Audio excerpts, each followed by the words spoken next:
주님, 오늘 이 말씀으로 성도들과 함께 나눌 때 말씀을 전하는 종이나 말씀을 듣는 성도 모두가 하나님의 음성 들을 수 있도록 역사하여 주시옵소서. 우리 주님 예수님의 이름으로 간절히 기도드리옵나이다. 아멘. 아이가 교회에서 배웠는지 지 방에서 10계명을 막 외우고 있습니다. 제4는 안식일을 기억하여 그날을 거룩하라. 제5는 내 부모를 공격하라 그러는 거예요. 아버지가 듣다 깜짝 놀래가지고 이러봐. 부모를 공경하라지. 그러니까 이 아이가 하는 말이, 그런데 왜 아빠는 할아버지를 공격해? 그러더랍니다. 저는 언젠가부터 어버이날이 되면 이런 생각이 들곤 합니다. 설교를 준비할 때도 또 마찬가지였습니다. 돌아보니 저도 우리 부모님이 원하는 대로 살지 못했고, 그러면서 또 자식에게는 이렇게 살아라 저렇게 살아라 하는 것이 이게 맞나 하는, 늘 하여튼 1년에 한 번쯤 요때는 그런 반성이 들곤 합니다. 제가 아이가 생기고 나서 나중에 제가 제일 두려운 말 중에 하나는, 아이들은 부모의, 어른의 뒷모습을 보고 배운다는 것이었습니다. 우리가 앞에서 입으로 이렇다 해도 결국 아이들이 보고 배우는 것은 우리가 의식하지 못했던 우리의 뒷모습을 통해서 우리의 믿음도 배우고, 입으로 하는 믿음과 삶으로 하는 믿음이 다를 때 아이들은 내 뒷모습을 통해서 다른 것을 배울 수 있다. 참 얼마나 무서운 말인지 모르겠습니다. 저는 오늘 이 어버이 주일에 우리가 지난주부터 우리가 살다 보면 우리 한국 사회의 속담들을 우리가 많이 알고 우리도 모르게 그 속담의 가치관에 따라서 살 때가 생각보다 많습니다. 그런데 어떤 속담들은 하나님의 말씀과 정반대의 다른 가치관을 얘기하는 게 있어요.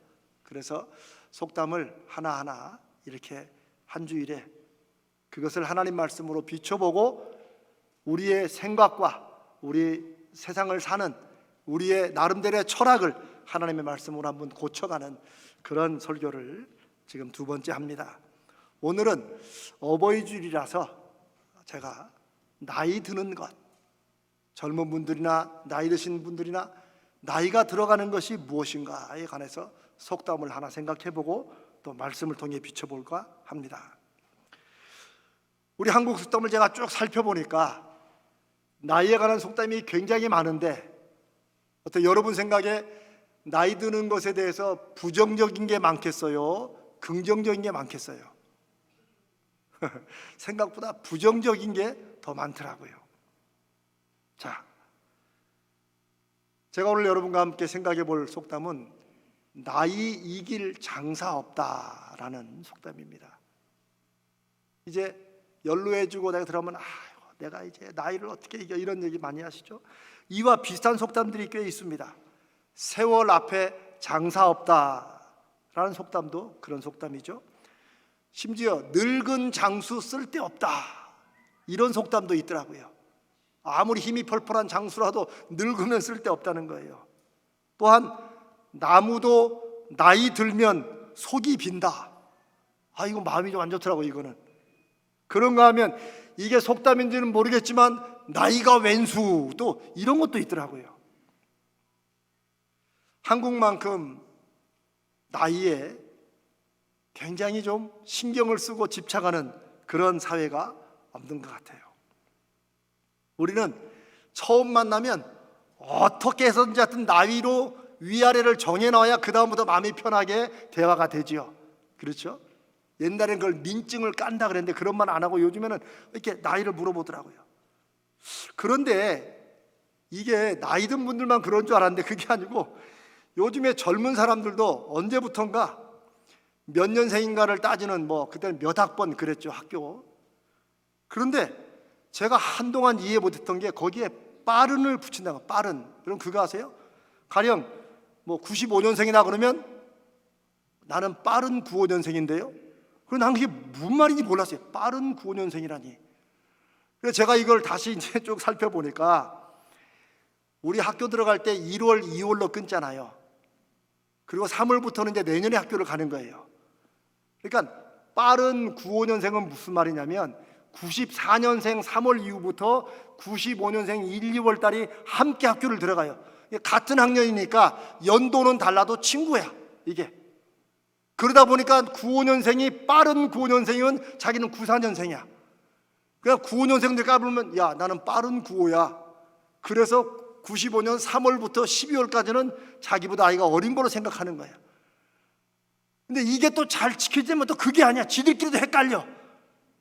요렇게 친구 그래가지고 나중에 95년생과 94년생이 막 이런 일들까지 한국 사회에 있습니다. 뭐 꼭 그럴 필요까지는 없는 것 같은데 왜 그럴까? 이런 게 이제 우리가 유교 문화에 좋은 것도 많지만 우리 안에 소위 장유유서라.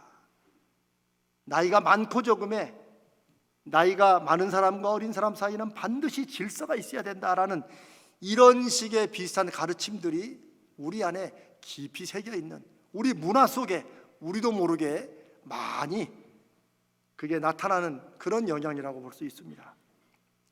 그런데 그래서 그런지 물론 전 세계적인 추세이기도 하지만 유독이 한국 사회는 나이 먹는 것을 굉장히 부정적으로 생각하고 심지어 어떤 분들은 나이 든 것을 좀 창피하기도 합니다. 아, 내가 이 나이에 거기를 어떻게 가? 이런 말들이 툭툭 튀어나와요. 나이 드는 것을 꺼려하고 두려워합니다. 근데 나이는 안 먹을 수가 없어요. 저도 떡국 먹어서 안 먹는다면 떡국 평생에 한 번도 안 먹을 거예요. 나이가 들고 늙는 것이 인생의 허무와 고통이 되고, 그래서 이것을 벗어나고 안 늙을 수는 없으니까 천천히 늙으려고 약을 먹기도 하고 수술을 하기도 하고 뭐 별일들을 다 합니다. 그런데 이런 소위 노화 방지 산업에 전 세계적으로 쏟아지는 돈이 1,000조 원이 넘는다는, 수천조가 된다는 거예요. 심지어 우리 한국 사회는 50살만 되어도 이제 나이 때문에 뭘 못한다는 걱정을 하는 시대가 이미 되었습니다. 점점점 살아가시는 연배는 높아져서 100세 시대를 보는데 40세만 돼도 이제는 나이 때문에 못한다는 이런 시대가 한국 사회가 살아가는 시대가 되었어요. 저는 이런 시대, 이런 문화 속에서 대체 우리가 하나님을 믿는 믿음으로 산다는 것은 무엇인가를 한번 다시 돌아보고자 합니다. 성경은 나이 드는 것에 관해서 인생에 대해서 무엇라고 말씀하시는가? 오늘 우리가 함께 읽은 베드로 전서 1장 이 말씀은 저 구약의 이사야서를 인용한 말씀입니다. 이사야서 40장을 보면 6절로 8절에 이사야 선지자가 하나님께서 이사야를 택해서 가서 하나님 말씀, 하나님의 메시지를 전해라 라고 하니까 이사야가 묻습니다. 그러면 제가 무엇을 하나님의 메시지로 이 세상에 전해야 됩니까? 하나님이 이 세상 사람들에게, 이스라엘 백성들에게 꼭 하시고 싶은 말씀이 뭡니까? 라고 묻습니다. 그때 하나님께서 모든 육체는 풀이요 그의 아름다움은 들의 꽃과 같으니 풀은 마르고 꽃이 시드는 것은 여호와의 기운, 하나님의 주권 아래 그게 아무것도 아닌 것처럼 그렇게 시들고 말라버린다. 이 백성은 실로 너희는 진짜 풀이다, 이걸 전하라고 하세요. 여기까지는 사실 우리도 인생을 어느 정도 살다 보면 인생이 얼마나 연약하고 허무한지 우리가 알잖아요. 100년을 사는 시대라고 하지만 100년이 아니라 1000년을 산다 한들 풀처럼 마르고 꽃처럼 시드는 공허한 인생이라는 것을 우리가 느끼게 됩니다. 이미 다 아는데 그걸 뭘 또 확인시킬 필요가 있을까? 하나님은 왜 이런 말씀을 이사야에게 하나님이 주시는 하나님의 메시지라고 말씀을 하실까요? 8절에 보니까 그렇게 말씀하시는 이유가 있습니다. 풀은 마르고 그렇게 꽃은 시들지만, 즉 우리 인생이 풀처럼 꽃처럼 마르고 시들지만 우리 하나님의 말씀은 영원히 서리라. 하나님이 사람들에게 전하고자 하는 메시지가 바로 마지막 절에 있는 거예요. 우리 인생은 풀처럼 꽃처럼 순간은 파릇파릇하고 순간은 꽃이 아름다웠다가도 화무 11홍이라 꽃 중에 10일 이상 가는 게 없다 할 만큼 연약하고 허무해서 우리가 인생이 나름대로 무엇 하나 의미 있고 가치 있는 것을 위해서 산다고 해도 결국은 내가 이거 하려고, 내가 이거 열매 맺으려고, 내가 이거 보자고 인생을 살았나.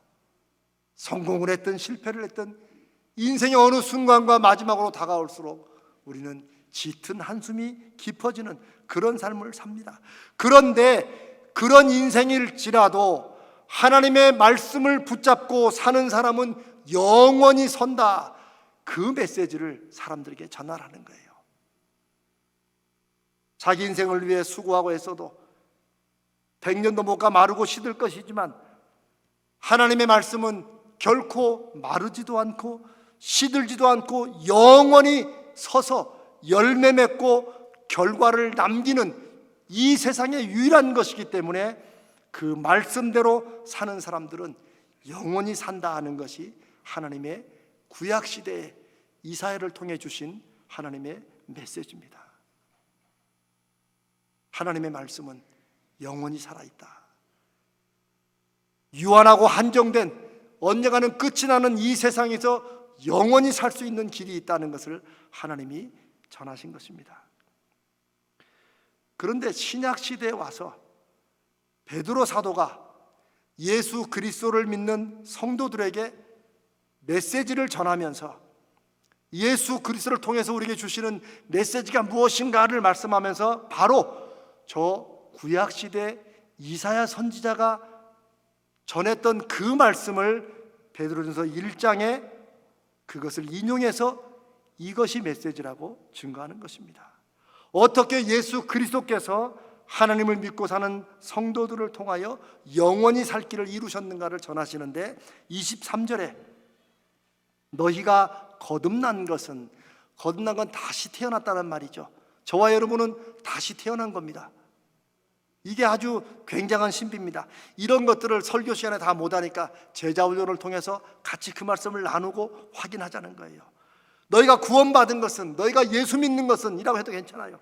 너희가 거듭난 것은 썩어질 씨로 된 것이 아니요 썩지 아니할 씨로 된 것이다. 씨앗 중에서도 썩은 씨앗이 있다는 거 아십니까? 저는 그걸 경험해 봐서 압니다. 썩은 씨앗은 심어놓고 아무리 물 줘도 안 자랍니다. 참 신기하죠. 그런데 어떤 씨앗은 이거 다 말라가지고 죽은 것 같은데도 불구하고 그 안에 생명이 있기 때문에 자랍니다. 여러분, 오래전에 고대 이집트에서 발견된 씨앗들이 이거를 놓고 물 주고 온도를 맞췄더니 막 씨가 나고 싹이 난 걸 여러분 보셨죠? 왜 그렇습니까? 생명이 그 안에 있기 때문입니다. 썩지 아니할 씨로 된 것이라는 것은 우리가 예수 믿고 하나님을 의지하고 산다는 것은 우리 안에 그런 생명이 살아있는 씨앗을 우리가 받은 거라는 거예요. 그래서 이 세상에서 뭐 예수 믿으나 불교 믿으나 다 똑같은 것 같지만 썩지 아니할 씨로 된 예수 그리스도의 믿음을 가지고 산 사람들은 이 땅에서 뭐예요? 믿음에 싹이 나고 자라고 열매를 맺는다는 것입니다. 그게 23절의 말씀입니다. 그러면서 24절 25절에 아까 이사야가 했던 그 말씀, 모든 육체는 풀과 같고 세상에 그렇게 성공하고 잘하려는 사람 모든 사람들도 다 풀과 같다. 그 영광, 사람들이 갈채맞고 박수받고 하는 그 모든 일이 풀의 꽃과 같다. 그게 얼마나 오래 가겠어요?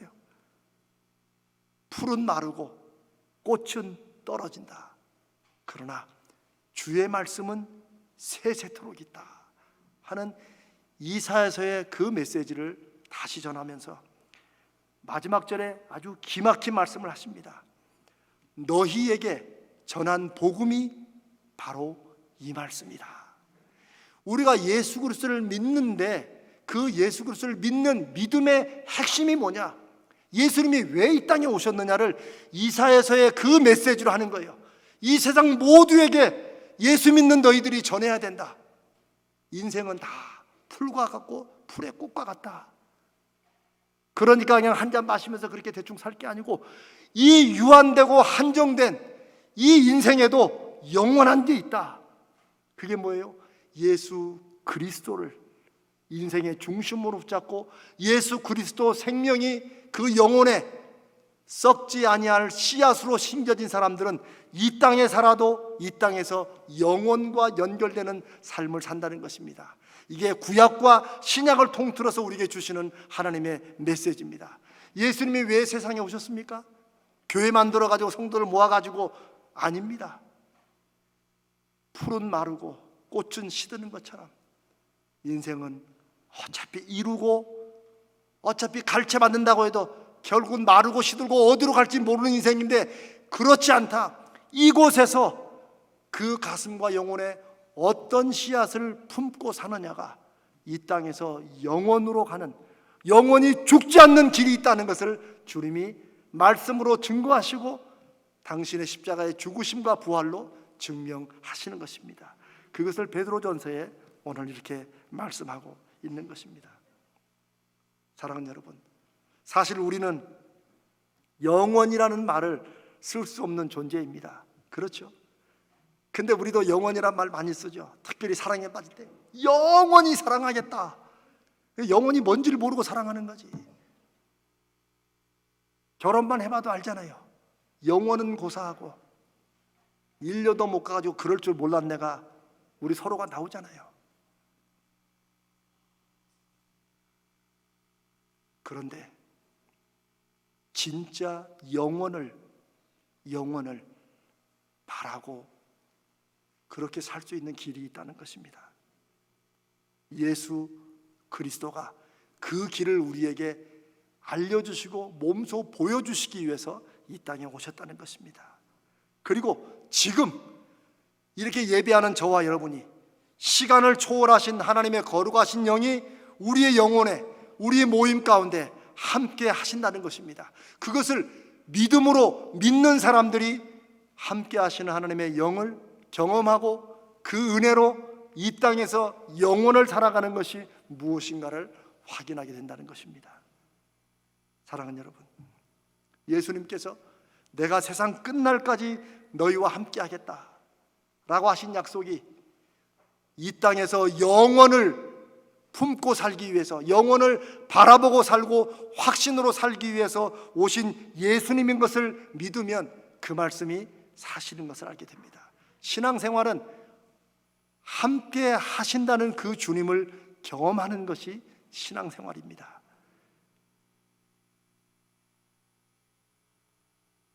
이 세상에서 살다가 죽으면 끝이라고 생각하는 그런 사람들, 야, 신앙도 결국 인생 살 때 그때 잘 살자는 거야. 야, 죽으면 누구 알아?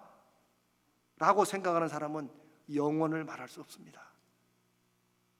그러나 저는 예수님이 이 땅에 오셔서 그분이 하신 말씀이 하나님께로부터 온 말씀이고 본인이 하나님의 아들이신 것을 증거하기 위해서, 증명하기 위해서 본인이 죽으셨다가 다시 살아났고, 성경은 하나님이 그 예수를 다시 살리셨다고 말씀하시고, 그 주님이 영원을 말씀하시기 때문에 저와 여러분은 이제 그 주님의 말씀으로 영원을 믿는 것입니다. 사랑하는 여러분, 하나님이 약속하신 믿음, 우리가 믿음으로 산다는 것은 이 세상에서 열심히 살아서 열매 맺는 이거는 당연한 것이고, 이뿐만이 아니고 이것을 통해서 이 삶 이후에까지 보장하는 약속이 있다는 거예요. 왜요? 썩어질 씨앗이 아니라 썩지 아니할 생명의 씨앗을 우리가 우리 안에 갖고 있기 때문입니다.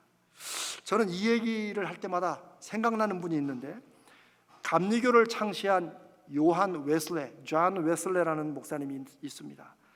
저는 이분을 생각할 때마다 한편으로 나는 저렇게 사나 부끄러울 때가 많아요. 이분의 임종을 지킨 의사가 요한 웨슬레의 그 몸을 이제 소천하신 다음에 몸을 이렇게 진찰한 다음에 그랬대요. 웨슬레 목사님은 늙어서 죽은 것이 아니라 닳아서 죽은 것이다. 얼마나 열심히 살았으면 다 닳아가지고, 우리말로 이제 기진이 다 쇠해가지고, 기가 다 쇠해서 그렇게 이제 인생을 마쳤다는 거예요. 이 웨슬레 목사님에게 수많은 일화가 있는데, 제가 참 좋아하는, 여러분과 함께 나누는 믿음이라는 것이 무엇인지를 알게 해주는 그런 예화가 있습니다. 이분이 평생에 기도하면서 많은 응답을 받았는데, 그 중에 예수를 안 믿는 자기 가까운 세 친구를, 이 친구가 정말 자기처럼 예수님을 만나고 구원받기를 위해서 기도했다고 합니다. 그리고 하나님께서 반드시 응답하실 걸로 믿었대요. 그 세 친구 중에 한 친구는 얼마 지나지 않아서 자기도 예수를 믿는다고 그렇게 고백했답니다. 두 번째 친구는 계속 안 믿더니 요한 웨슬레가 죽기 직전에 이제 마지막 만남을 하러 와서 그 친구가 나도 너처럼 예수를 믿겠다. 임종 직전에 그 친구가 예수를 믿은 거예요. 그런데 이 세 번째 친구는 끝까지 안 믿는 거야. 그래서 웨슬레 목사님은 이제 소천했습니다. 죽었습니다. 하나님께서 왜 이런 기도를 안 들어주실까? 요한 웨슬레는 마음속에 하나님이 왜 이 기도는 안 들어주실까? 의심하며 세상을 떠났을까요? 이 세 번째 친구가 요한 웨슬레 목사님의 장례식장에서 추모사를 말하면서 자기가 사랑하는 친구 요한 웨슬레의 마지막 기도의 응답이라고 얘기를 했답니다. 무슨 말이겠어요? 나도 이제 예수를 믿는다는 거죠. 사랑하는 여러분, 이것이 무엇을 말해줍니까? 우리는 세상을 열심히 살아야 됩니다. 우리는 다 잘 살아야 됩니다. 그런데 우리의 믿음이 이 세상에서 잘 살고 열심히 살고 우리가 원하는 것만 이루는 것으로 끝난다면 바울 사도의 고백처럼 우리는 세상에서 가장 불쌍한 사람이 되는 것입니다. 왜요? 믿음의 핵심은 이 세상에도 있지만 더 큰 것은 어디에 있어요? 이 땅에서 영원을 바라보는 영원한 삶이 있기 때문입니다. 요한 웨슬레 목사님의 이 일화는, 성도가 기도한 것은 그 사람의 인생의 삶에서만이 아니고 하나님은 그 이후에라도 반드시 응답하신다는 것. 믿음이라는 것은 이 땅의 일로만, 이 땅의 시간으로만 끝나는 게 아니라는 것을 우리에게 놀랍게 보여줍니다. 여러분, 이런 하나님의 역사를 믿으십니까? 이런 믿음이 세상을 이기는 것입니다. 이런 믿음이, 사람들은 죽음을 가장 두려워하지만 이런 믿음이 죽음이 하나님과 연결되는 영원한 삶으로 가는 길임을 알기 때문에 죽음까지도 두려워하지 않게 되는 그런 믿음이 되는 것입니다. 사랑하는 여러분, 믿음은 우리 이후에도 열매를 맺기 때문에 우리의 기도에 우리가 지금 이루어지지 않는다고 전전긍긍하거나 실망할 게 없다는 사실입니다. 하나님은 반드시 성도의 기도를 들으시고 응답하십니다. 그리고 어떤 경우에는 그 응답은 설령 우리가 이 세상을 떠난 후에라도 반드시 이루어질 것이고, 중요한 것은 우리 자손들과 남은 사람들이 우리가 못다 확인한 기도의 응답들을 이 땅에서 확인하게 하실 것이라는 것입니다. 이게 믿음이 이 땅에서 영원을 바라본다는 또 하나의 의미입니다. 그리고 이것이 오늘 이 어버이 주일에 부모가 된 저와 여러분이, 우리 어른들이 어찌하든 믿음으로 살아서 우리 자녀들과 이 땅에 우리보다 더 살아갈 우리 후손들에게 믿음의 증거를 보여야 될 이유가 된다고 믿습니다. 독일의 유명한 철학자 괴테가 이런 기막힌 말을 했습니다. 이 세상 이후의 삶에 대해 희망을 품지 않는 사람들은 지금 이 땅의 삶에서도 죽어 있는 사람이다. 그러니까 이 땅에서 열심히 사는 것처럼 살아도 이 땅 이후의 삶에 대해서 희망이 없는 사람들, 그걸 알지 못하는 사람들은 살지만 죽은 것처럼 산다는 거예요. 그렇다면 우리는 이미 이후의 삶에 대한 믿음으로 살아가는데 얼마나 이 세상을 쉬운 말로 펄펄 날면서 살아야 되겠습니까? 사랑하는 여러분, 믿음으로 살려면 우리 이 세상에 뭐 나이가 어쩌고 하는데 좀 나이에 신경 덜 쓰고 사는 게 필요합니다. 이제는 우리 서로 나이 묻지 맙시다. 뭐 아멘 하실 건 없지만은 그래도 눈은 좀 깜빡거리세요. 좀 나이를 잊고 나이 생각할 틈이 없이 하루하루가 하나님의 은혜를 바라고 구하며 살아가는 그런 충만한 삶이 되기를 간절히 바랍니다. 나이를 잊고 살려면은 조금 그런 용기가 좀 필요할 것 같아요. 저는 한국도 아니고 저 미국 땅에서 영어가 잘 안 되는데도 그렇게 나이를 잊고 사시는 할머니 권사님 한 분을 잘 압니다. 그분은 자신감이 얼마나 충만한지 모릅니다. 그분은 속된 말로 영어 그까이 까면 대충 그냥 하면 근데 다 통해요. 제가 예화를 좀 말씀드릴까요? 이분이 이제 노인 아파트에 사시는데 같은 아파트 사는 할머니가 눈이 좀 아프다고 해서 이제 아이 되게 영어 잘하니까 나 좀 데리고 병원 좀 가자 해서 이제 미국 병원을 간 거예요. 안과를 갔는데 눈에서 자꾸 눈물이 납니다. 그 증상을 영어로 어떻게 하겠어요? 이 할머니는 걱정 없습니다. 그 젊은 의사에게 Hey, I, H2O. H2O가 뭔 줄 아시죠? 우리가 옛날에 배웠던 물의 화학기호입니다. H, 수소가 2개, 산소가 하나. Hey, I, H2O. 그랬더니 그 의사가 박수를 치면서 세상에 H2O를 어떻게 알았냐고 하면서 무슨 말인지 다 이해하고 눈을 다 고쳐주고 처방도 다 했다는 거 아닙니까? 여러분 이런 정도의 용기 있으세요? 저도 처음에 유학 가가지고 머릿속에서 완벽한 문장을 만들려고 하다가 그 사람은 이미 지나간 적이 한두 번이 아닙니다.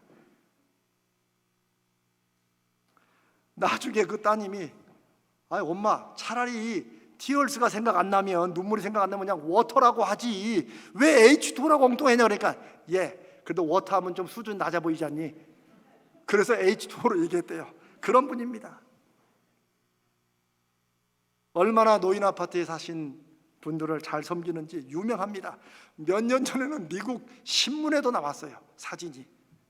그게 뭐냐면 지역 교육감 선거가 있는데 어떻게 그분들이 알았는지 한국 노인회 참모로 이 권사님을 발탁을 해가지고 이분의 선거운동은 간단합니다. 그냥 찍어 여기 해가지고 됐어요. 그분이 교육감이.